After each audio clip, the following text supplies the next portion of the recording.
Greetings and welcome to Points of View. In financial news, Bank of America got a hefty $1.9 billion tax refund from the IRS last year, in spite of the fact that it made $4.4 billion in profits.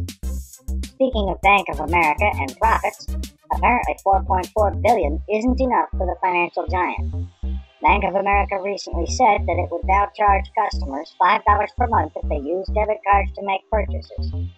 Understandably, a large percentage of customers are seriously upset about this because isn't making purchases what debit cards are for? Bank of America said the fees were necessary because the Federal Reserve limits what banks can charge merchants for swiping debit cards. I guess they're afraid that debit cards are going to cut into their $4.4 billion profits. It's interesting to note that Bank of America isn't the only one doing this. Both Chase and Wells Fargo are testing monthly debit card fees in some markets. And not only that, SunTrust began charging a $5 debit card fee last June for customers that only have basic checking accounts. The new fees have set off quite a bit of public outrage and has helped fuel the recent anti-Wall Street protests. Congressman Peter Welch of Vermont and 4 other Democrats have asked Attorney General Eric Holder to see if big banks have been violating antitrust laws. Welch says that there is no obvious evidence of collusion, but he also says that the timing is suspicious. Personally, I think there's plenty of collusion going on, and antitrust laws have been shattered all over the place. The problem is that with the enormous financial clout that these large banks have, it's going to be incredibly difficult to prove it, especially in the face of what I'm sure will be a whole courtroom full of lawyers that these huge banks can afford to throw at this if it comes to legal action.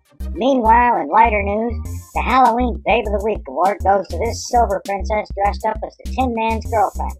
No wonder he rusted solid. He got near her and broke out in a sweat.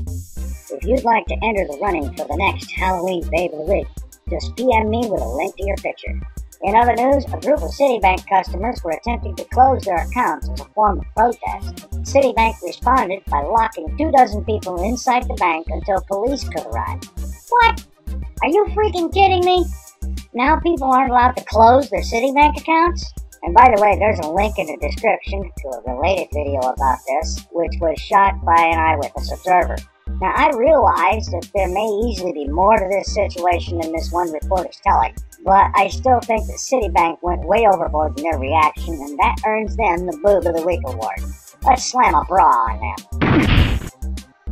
Now, you see, if a bunch of people come in and want to close their accounts, what you do is help them do that as quickly and peacefully as you possibly can, and then you're rid of them. I mean, it's not like 25 or 30 customers is going to break a banking giant like Citibank. That's my point of view. Thanks for watching.